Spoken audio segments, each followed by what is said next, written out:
Good evening and welcome to this evening's Record Sport Hotline live show where Fraser Wilson, I am tonight's host in the absence of our regular host Daniel Caw and Keith Jackson, who very unhelpfully have decided to take the day off. So hope you're enjoying yourself, guys. But in true Daniel Caw style, I am delighted to say I am joined by Record Sport's Scottish football expert, Scott Burns. Burnsy, how are you doing up there in Aberdeen? I'm good. Yourself? How are all the listeners? I hope they're all well. Not too bad, mate. Not too bad. Just out for a wee chat with Steve Clarke and Shea Adams at Hampden today. I believe you're coming down the road from Aberdeen to join us at Hampden tomorrow night. You're looking forward to that one? In the masses, yes, it should be a good game. I think we all live in hope that Scotland can get a result, but it might continue in the same theme it has in this Nations League so far, and many results before that. But we live in hope. Well, I'm pulling myself out from behind the couch where I was perched on Saturday to watch the most recent hard luck story. But to get to the point, I mean, I was up there at Hampden today with Andy Newport, spoke to Steve Clarke, who's always in a positive mood, urging the Tartan Army to keep the faith. Look, I've got absolutely no doubt Steve Clarke does believe in this group of players, Scott. Despite the run that's seen us win just once in the last 15 games, I mean, how many times have we spoken about that? It's almost like there's a counter going on now. But Portugal, tomorrow night, Cristiano Ronaldo led Portugal. Portugal have swept all in front of them in this Nations League so far. Yes, Scotland's last three performances have carried a threat and been more positive, more adventurous, but we can't keep trotting out the hard luck stories, can we? I mean, how do you see this one going tomorrow? The problem I see for Scotland is that I just think we're incapable of keeping clean sheets as it stands. We just leak goals. I mean, we struggled to create in the Euros.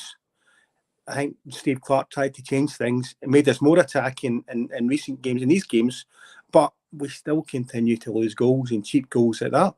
And that's the biggest, that is now our Achilles heel. And I'm not sure how it can be resolved. I mean, we've had our best bit of success when we played three at the back, and I accept that was put in place to allow Kieran Tierney and Andy Robertson to play, and Kieran Tierney's obviously out injured, so he's come back to obviously a four to try and give us more in the midfield from the middle to the front area. But I just think we don't look secure at the back. Scotland teams, by and large, used to look hard to beat and then maybe grab a goal in the counter-attack and that. I just don't see that now where we can grind it a 1-0. And even you talk about Cristiano Ronaldo's Portugal. I mean, Cristiano Ronaldo's not the player he was. I mean, he's well past his sell-by date. But against Scotland, that Scottish defence, it could still cause them problems. But against the top teams, Cristiano Ronaldo's past his best. Great player. Can I just say, I hope he's not watching this. Well, he's recording this to play. Great player in his time, but he's gone. He's a busted flush now.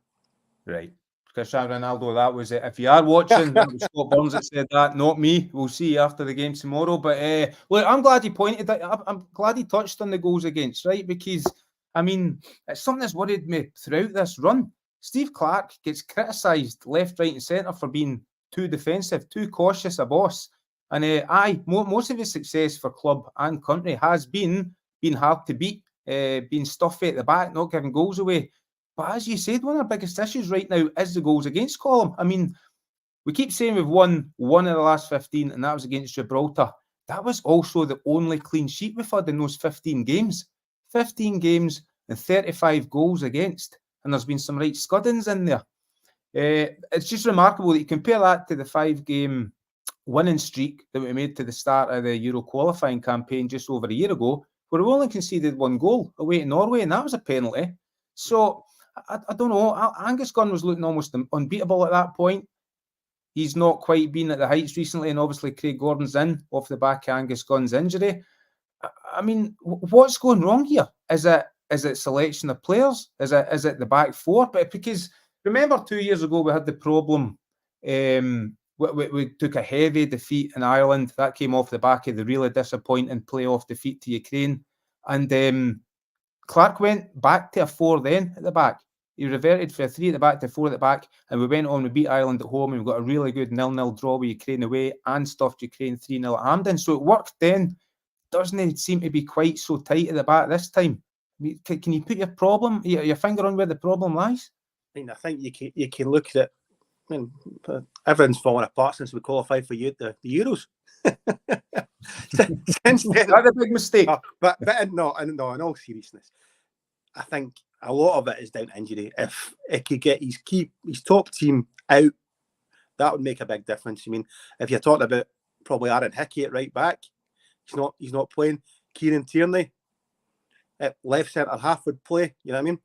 You've also Jack Henry's been missing as well, and Jack Henry's pace is a big thing in that Scottish defence. You know what I mean? Just his recovery, and he stops people getting in from behind. So he's an important part of that game. So there's at least 3 that are missing, and take them out of that could be 3 out of back 5, leaves you with two defenders. You know what I mean? Yeah. So you're nowhere near your strongest defence. So I have a lot of sympathy for Steve Clarke on that front. You know what I mean? But then again, other players are coming in. They're getting opportunities, and they're probably not quite grasping them, or you know what I mean, taking them with both hands the way they maybe should. You know what I mean? Would you think John Souttar took his? I thought he looked okay on Saturday. He's had a good season for Rangers. Rangers have get 4 or 5 clean sheets in a row now domestically. He looks at the top of his game. Beside him, Grant Hanley's not even getting games for Norwich. I thought he looked okay the other night though over in Croatia. I mean, is that the best we've got at the moment, or could we shake it up at the back tomorrow? I mean, could you see Tony Ralston starting again, or Nicky Devlin brought in for a debut at right back? I think defence in the centre of the defence, there aren't that many options. I mean, Ryan Porteous seems to be on the naughty step now after his red card at the Euros. You know what I mean? Yeah. You'd probably would you bring Porteous back in instead of one of them? You know what I mean? Grant Hanley, he tries his best, and you know, but he's limited, and his lack of pace is a concern in the middle of defence, especially when you're playing a 4, as we saw at the end with the Poland game, wasn't it? Poland penalty. The penalty, yeah. That's the issue. You know what I mean? So he's got limited options unless he goes for a 4. In terms of the right back role, for me, I mean, I thought Max Johnson should have played in the last double header, and I feel that Nicky Devlin should play in this one, but it doesn't really seem to matter because Steve Clarke just continues to play Tony Ralston regardless, even though he gets limited game time at Celtic. Yeah. But I mean, it's the manager's decision. You know what I mean? Lives and dies by it. You know what I mean? But you think that these games, look, we're not going to win Nations League A. You know, the likelihood is we'll probably get relegated. But why not use these games to give players experience? Because Nations League Group A is not the be all and end all. The World Cup qualifiers coming up are, and they're the ones who'll decide whether Steve Clarke remains as manager or not. You know what I mean? Yeah. And that's what he needs to get it right for. And that's why I think he should be, you know what I mean, experimenting a bit more and giving more players a chance, because it's all for building for me towards the World Cup. Well, on that, you say he'll live and die by his decisions. This is Hotline Live. This is meant to be interactive, so let me play about with the computer controls here for the first time. We have messages coming in on that subject.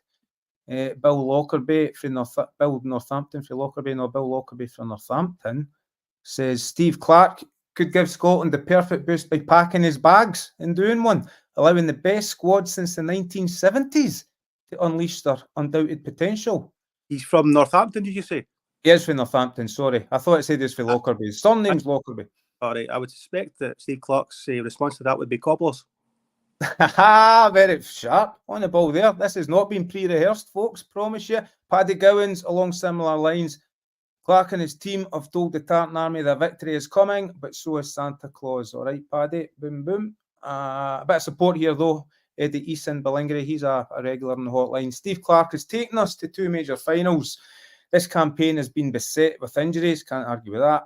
We now have a great midfield, including Doak, Gilmore, McTominay, McGinn, McLean, and more to pick from. We have a squad that want to play for the jersey. True Scotland fans will get behind the manager and the players. Unfortunately, 2 of those 5, as mentioned, are currently out injured. But he's got a point. He's got a point there. Is this a team that the Tartan Army should continue to get behind, Scott? I mean, do you still believe they're good enough to get us to the next major tournament, no matter what happens in this Nations League campaign? Like, we don't have crystal balls. We don't know what the draw is going to hold. But these players have got us to Euro finals. So who's to say they can't get us to a World Cup final? certainly live in hope that we can. What's your view? My view? So, right now, my big issue is these results are costing us in the FIFA rankings, Scott. So we've plummeted to 52. I don't think we will lose the last 3 games in the Nations League. I think there's 2 home games there, Portugal, Croatia. We could at least take a point for one of those. And away to Poland, it'd just be like us to win when it didn't matter. But my point is, we're plummeting down those FIFA rankings, and that always a knock-on effect, doesn't it, for the World Cup qualifying season. So if we end up in pot 3, it's going to be an awfully tall order to qualify for that World Cup. So to answer your question, not overly positive, no, not at all. But look, sorry, on you go. That chap was saying there was loads of options there. I mean, I get that. And I've got to say that I know that Callum McGregor's made his decision not to play for Scotland, but if I was Steve Clarke, I'd still be hounding them. Yeah, a bit like Gordon Strachan did with Bruni. Every week to get him back in for this World Cup qualifying campaign. Massive. And I mean, all those options are in midfield, as we touched on earlier. We're not really blessed with options at central defence or up front, where, you know, if they say you win games and lose games in the 2 boxes, doesn't bode too well. But look, I said we were out speaking to Steve Clarke at Hampden earlier. Let's get a wee flavour of what the national manager had to say ahead of tomorrow's clash with Portugal. Like always, disappointed with the result, but I feel as though I'm repeating myself. There is a process that you have to go through. You're playing at the top table against top teams. Maybe the results are not going to go for you, but we have to believe in what we're doing. And when I look at the players on the pitch, then I believe in what we're doing. It's really simple. They do believe in themselves. They understand that we're playing difficult opponents. They understand also that the squad could be stronger. Everyone knows that. All these things are there to be seen. I don't speak about it too much because I feel it's disrespectful to the boys that are in the squad. We have to concentrate on who we have here, and we have to go out against Portugal. And we know we have to be very good at everything we do in the game, and hopefully we can get the result that might just change the whole mood about the place. Yeah, the crowd have got a part to play. The crowd also have to believe in their team and their players, and I don't see any reason why they shouldn't believe in this group of players. We've got players who are, I think Darryl's just told me, we've got 3 players that are inside the top 10 cap appearances for their country. After 20 years in the international wilderness, this group of players have been to 2 major tournaments. They've got promotion to this top level, the Nations League. So I don't understand why people would be doubting about this group of players. It's a tough moment, there's no doubt about it, but we believe in ourselves. Sometimes the quality of the opposition determine how often you get to attack. So what we have to do is make sure that we maximise the moments when we have the ball. It's something that we do speak to the players about is trying to improve our ball possession when we play against the top sides. We did that against Croatia, and I think you see the results of that was a really strong performance away from home. Hopefully we can improve the ball possession at home against a pot 1 team, and we get a similar performance and a much better result. Right, mate, there's been a wee bit of doom and gloom in our show tonight, I suppose. Let's be a wee bit more positive. That was just me. Abby, what? That's just me. Well, I didn't help. But let's be honest, we handed a debut, or Steve Clarke handed a debut to Ben Doak the other day. Now, I know the boys touched on it in Hotline Live last night, but we weren't on it. We didn't get to have our say. Clarke today was questioned about Ben Doak and non-committal, whether he'll throw him in again from the start tomorrow. He's only 18. He's very keen to say he wants him to be part of the Scotland squad for the next 15 years and not just the next 15 months, i.e. doesn't want him to burn out like some of his predecessors have after showing early promise, like Solly Burke, I suppose.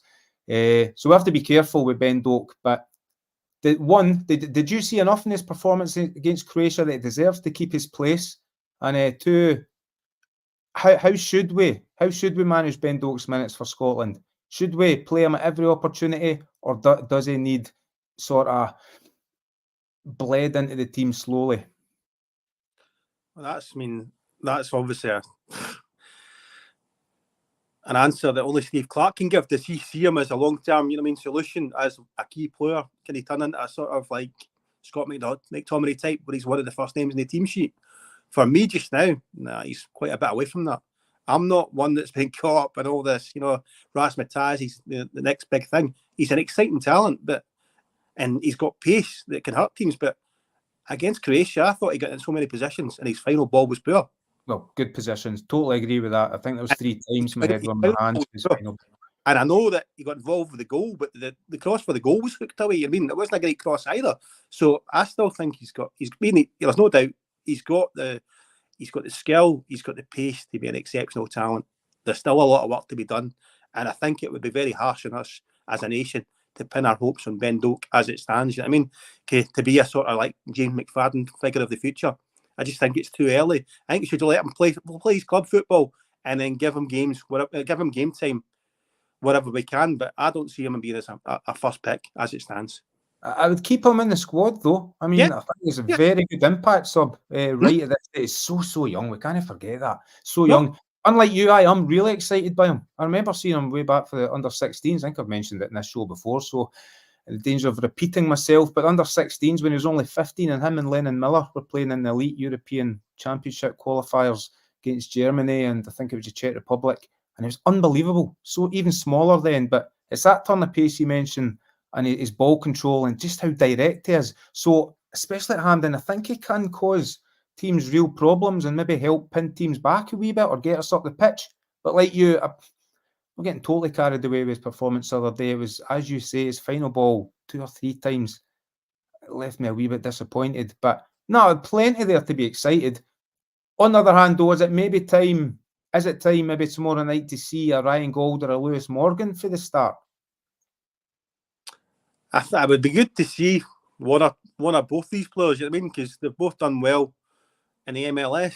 I mean, and they've both waited a bit to get, well, certainly in Lewis Morgan's case, a while to get in the squad, and Ryan Gold even longer, you know what I mean?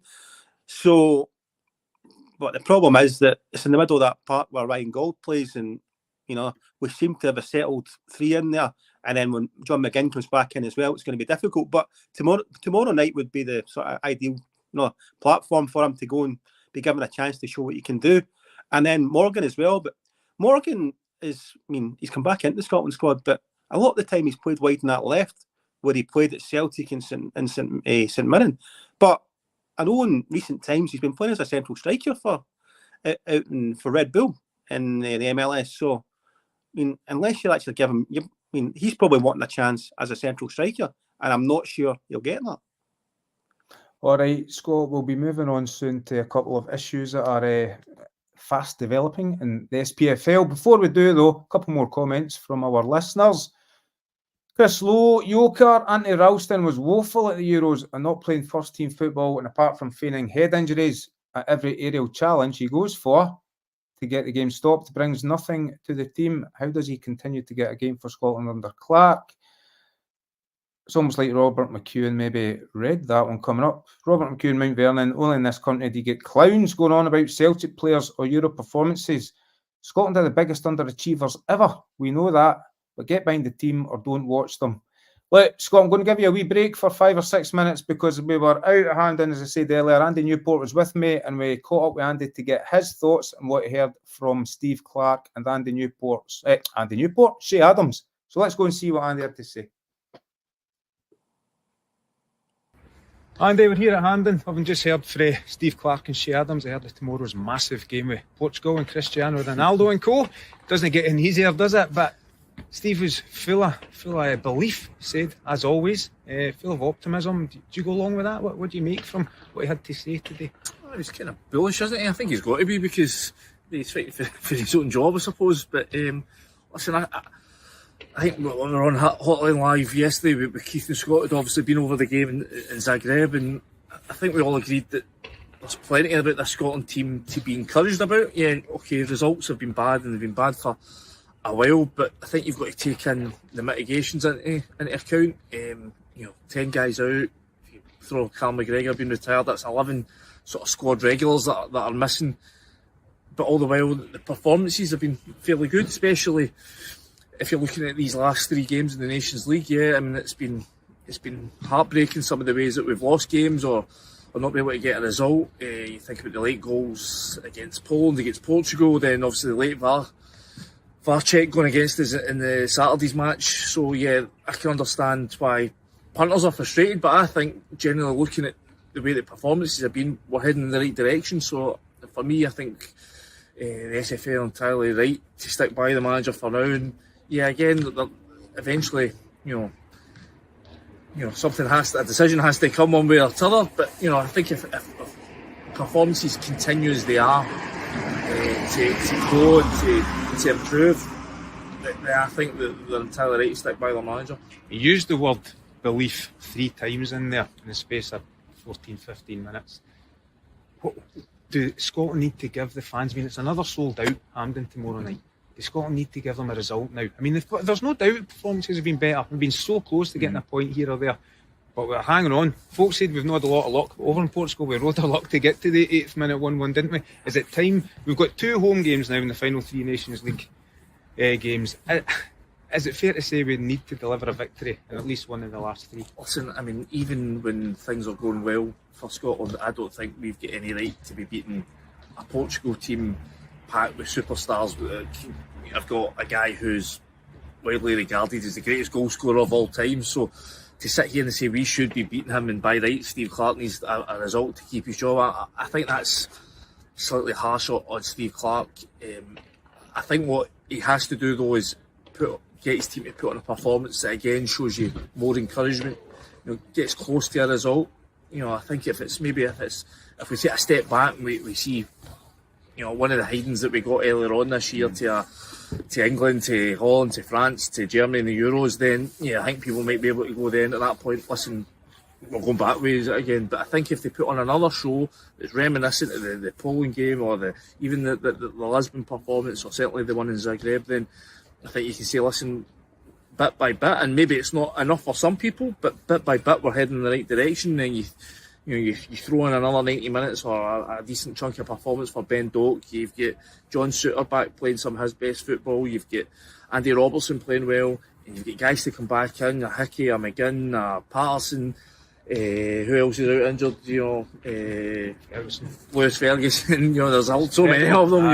A Jack Hendry. Then you've got the makings of a good squad. I mean, the fact that we were able to play so well against a team that's ranked 12th in the world at the weekend with so many bodies out, I think does bode well. There's not going to be much scope for changing the team. He's not got that many options. You're really down to the bare bones. But I think if he can put on another encouraging performance, I think that will buy the manager a wee bit more time. Right, one name, Cristiano Ronaldo. I'll not even lie. Man, these are knocking at the prospect of him starting the game tomorrow night, and it does sound like they're going to start him this time. Does he ever play for Portugal and not score? How do we stop him? Who knows? But I mean, listen, you saw him in the summer. I think there's a lot of folk that thought maybe that would be the end of him in the summer, because he didn't have a great Euros, and it seemed that to Portugal's detriment they were playing him. Like they're trying to shoehorn this guy in at 39-year-old whose legs aren't what they were. Let's be honest, the guy's an absolute one of the biggest legends the game's ever known, ever produced. But he is 39 now, so I think the danger is you just can't give him. He's not going to run away from the defence now. He's not going to run in behind you. What you have to make sure is that you're stopping delivery into the box. So, you saw he got half a sniff in Lisbon. He took it, and obviously that proved to be decisive. So I think it's all about stopping deliveries at source. That's going to be difficult. You saw just how much of the ball, how much possession they had at the Stadium of Light. At home, obviously, you'd be hoping Scotland would have a wee bit more of the ball, a wee bit able to get more in the front foot, but listen, the top class side, you've got Bruno Fernandes in there, you've got Bernardo Silva. I mean, the household names sort of drip off the tongue. So for me, it's about, in terms of keeping him quiet, it's stopping the deliveries. But if we focus too much on keeping him quiet, then where does that leave the spaces elsewhere? Exactly. One bit of team news: Conor Barron getting drafted into under 21s out for James Forrest, who dropped out before that Croatia game, but. Don't really expect him to get any game time, but just in a more general sense, do you think Conor Barron's deserving now of being in this company? Is he a future Scotland player? I mean, obviously I've seen a lot of him at Rangers. He's had a really encouraging start there. Again, it's a bit like the conversation around Ben Doak. I mean, he's a young player. You're going to have to expect him to make mistakes at times. We saw that at the Lyon game. He's made a pretty huge mistake in that game that sort of turned the tide against Rangers, and then going on to get defeated pretty heavily. You'll learn from that. You just spoke with Steve Clarke, and he was speaking about Ben Doak, and he was saying, listen, let's not put too much pressure on his shoulders. Yeah, he's a huge talent, but he's young, he's 18, he's going to have good games, he's going to have bad games, he's going to make mistakes. So in terms of both these guys, you can't put too much pressure on their shoulders, but in terms of Doak, I mean, I think I can understand why the Tartan Army are getting hugely excited with this kid, because he does look the real deal. I said in Hotline Live yesterday that, you know, I still think there's areas naturally that can be improved upon. I thought as much as he was so bright over in Croatia, his final delivery at times could have done with a wee bit tighten up. But you know, in terms of his ability to carry the ball and run at defenders, then wow, I mean, what a prospect. Incredible turn of pace as well when he gets those wee legs moving, isn't he? Would you start him tomorrow? I mean, would you tweak the team at all for what we saw the other night? Perhaps Shea Adams? Maybe Shea Adams come in, but other than that, not much. I don't think there's all that much room in terms of you look at the quality of guys in the starting 11 and the guys coming in. Maybe an argument. I'm sure Aberdeen fans, given the start of the season they'll have, maybe we shooting for Nicky Devlin to start at right back. But I think it's pretty much as you were and go again. Maybe the only difference being Adams coming in for Dykes. Just we expect we might have a wee bit more of the ball. We will make use of Adams' ability to knock the ball in the deck. You know, Dykes was so good. I thought at the weekend just able to win balls that he had no right to. But how much did that performance take out of him? He did look pretty tired in the second half. So I think I would be certainly keeping the changes to a minimum if I could. Get Jack Kendra out, get Kieran Tierney out, Hickey, Patterson. You know, it doesn't feel like we're able to sort of name a settled defence. I do think John Souttar coming back into the back line at the Saturday there was a welcome addition. I think that was his first start since the summer. I think it was Armenia at home, 2022. So I think he really settled in there and you know, added a bit of composure on the ball, which helped, because in the day, if we're going to find ourselves penned in at times, if we are going to play out, we're going to need our defenders to find navy jerseys rather than just be lashing it at the park. So I think having him there and his composure on the ball will help. But you know, yeah, it's a task, and you're coming up against a team that, as I say, have got plenty of attacking power and, you know, some of the biggest names in football. So listen, for us to get any kind of result, as I said, even when things are going well, would be a tall order. The fact that we're now trying to get one when we're on this run of disappointing, difficult results, and then obviously makes the task all the harder. But you know, here we've got a fairly decent record here at Scotland. I think if we can just, you're looking for one result that can just be that turning point. And you know, if you do get a result against a team the calibre of Portugal, then why can't that be it? You know what I mean? So why can't that give the momentum going again and just raise the belief amongst the squad? Right, just finally on that note of positivity, we've got words to go and right, old school. But before I let you go, prediction time. My record has been absolutely hopeless of late. Go for a Portugal win then. Maybe listen, I'll go 1-1. I think I'm not sure that, as I say, we've got any right to be beating a Portugal team with so many big names in it. But I don't think a draw's out with the realms of possibility. So 1-1. Here you go, Scotty. You and Andy Newport have now both written off Cristiano Ronaldo as a has-been. I must be wrong here. Here's a couple more comments coming in. James Agnew has got his caps lock on. Ben Doak and more young players should be getting games. The players who get games every game. Sorry. Oh, aye. Once Ben Doak and Lennon Miller. The types of Lennon Miller to be playing. James H. We'll be getting pumped. Okay, James, thanks for that. Just to put you on the spot before we move on to club football, Scott, give us your prediction. You heard Andy going for a 1-1 there. I think I would take that now, to be honest. I think 2-1 Portugal.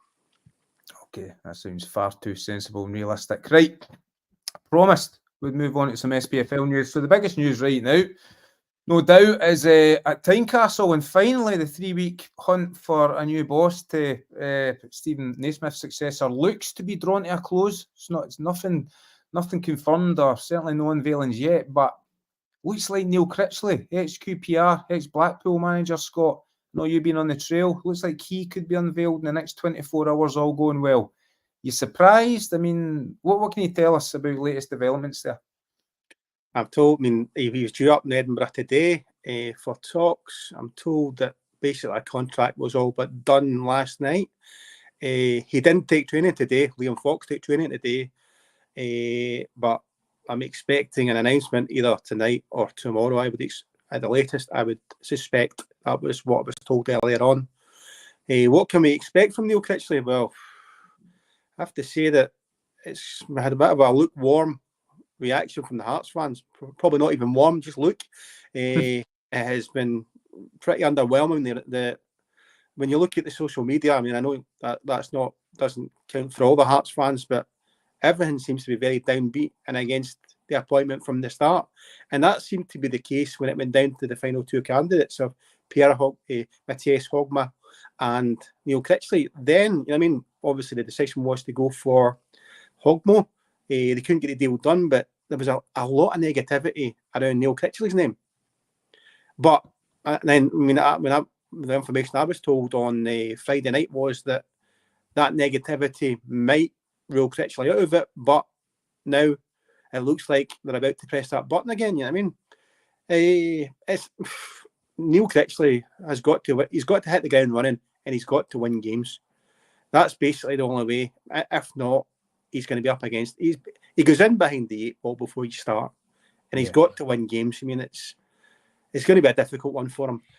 It'd be interesting to hear Andrew McKinlay and the Hearts board explain how they've come to this decision with the analytics and how Neil Critchley is now the number one target for Hearts. Because I think that's the sort of question that the Hearts fans want answered. That why is Neil Critchley the main man now? And don't get me wrong. I've spoken to people who worked under Neil Critchley, and by all accounts, everyone tells me he is a very, very good coach. Mm-hmm. But there's a big difference between being a coach and being a first-team manager. Yep. Okay, he's had experience. He did well in getting Blackpool through the League One playoffs in his first spell before he went and joined Steven Gerrard at Aston Villa. So, he's obviously got something because he got that position at Aston Villa. He was held in high esteem at the Liverpool Academy. He did well at Blackpool, as I said, in that first spell. He's given the QPR job, which was a bit of a disaster, and then went back to Blackpool and obviously lost his job there. So his last two jobs haven't exactly gone down well. So I think that's what a lot of the Hearts fans are looking at. When they look at analytics, etc. Well, this guy's got 2 back-to-back sort of sackings on his CV. How does this make him the top choice for Hearts, which is one of the top jobs in Scotland? Yeah, well, you'll know better than anyone, but the supercomputer, the supposed Tony Bloom's Jamestown Analytics, not Star Lizard, we're told, but the Jamestown Analytics was used to kind of drop, I think, a 7 or 8 man long list, which then the old methods of meeting and talking to and interviewing whittled it down to 3 or 2, as you said. So no doubt the supercomputer did throw up Neil Critchley's name. So it's just what kind of data they're looking for. Because as you say, in terms of results and what he's achieved as a manager, it can't have thrown up brilliant stats or had him at the top of the list, but it's clearly shown something. Other bosses were spoken to. You reported yourself last week, and a few others followed on, that the former Norway boss, Per Mathias Homo, was the first choice. He had an impressive CV, despite the fact he's getting on a bit. Is it fair to say he was the first choice? He was a man Hearts wanted, and now the talks there didn't go well. Neil Critchley's coming in as the backup, the second choice. My understanding is that Hogmo and Critchley were both the two put towards the board, the final two for the board, and they were both interviewed by the board. I think they both came across very well, so it's not as if Neil Critchley hasn't come across well, but I think the feeling was Per Mathias Hogmo, with his experience, and obviously had worked in a few countries and had success, was the preferred candidate. They obviously went to him and couldn't agree a fee. Although I know when Hearts approached them, there was talk that another Swedish club wanted them. Mm-hmm. At that time, the club I heard was Malmo, even though they've got a coach. So I'm interested to see if something develops there over the coming weeks, whether he does end up there. But that was certainly the vibe put towards the Hearts board at the end of last week, that Per Mathias Hogmo had other options and he was going to pursue them. And on Hogmo, I can see why Hearts went from, I mean, he's won leagues. He's very experienced. Well, we came across him when Aberdeen played a Hacking twice, and certainly on and off the park, he was really good, top draw. So you can understand why he was a top candidate, and you can understand why I think the Hearts fans would buy into that. So it's difficult now with the Critchley one to try and get them to buy in. You know what I mean, to see where. I mean, but it all goes back to, I mean, if he comes in on Saturday and wins his game, if he makes a similar impact as the Aberdeen manager, then they'll all love him. Because at the end of the day, it doesn't matter if it starts. The only results that matter are the ones on the pitch. And if you win games, it'll be all and end all. But he's coming in with added pressure, it appears, on his shoulders. But now, I think, is it a case that because of the supercomputer and so much emphasis was put on this, Andrew McKinley repeatedly brought it up. In fact, it's gone far recently when we spoke to him over in Baku ahead of the Minsk game, saying that further down the line he hopes it's the one way they can make inroads into challenging the Old Firm. But before that, I mean, Hearts fans clearly believe in this supercomputer hype. Were wanting to be wooed by a foreign name, something flamboyant, a bit of a Jimmy Thelen appointment like Aberdeen after seeing what he did there. Neil Critchley, if he gets the job, starting with a blank canvas, they need to get behind him, don't they? He deserves to be given a chance. And my point is, it seems to have had this added pressure put on his shoulders before he's even accepted the job, simply because of this use of a supercomputer and the fans expecting it to be somebody they hadn't really heard of before. I mean, you go on X and Neil Critchley's he's trending, you know what I mean? Don't think he's ever been that popular, you know what I mean?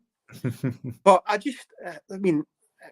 think a lot of Hearts fans are negative towards it. They felt that they could get a big name appointment that could really take the club to the next level.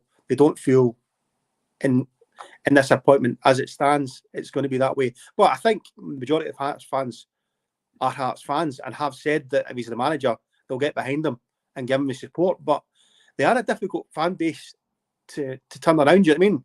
I mean, Stephen Naismith found that difficult. Robbie Naismith always seems to be. Robbie Nielsen always seemed to be up against it. So it's not. It's a difficult one, but you need. I mean, but in saying that, the Hearts fans have been through a lot. You know what I mean? They've put a lot of money into the club. They own the club. You know what I mean? They're taking it back from the brink. So I mean, they're quite right to be vocal and have their say. You know what I mean?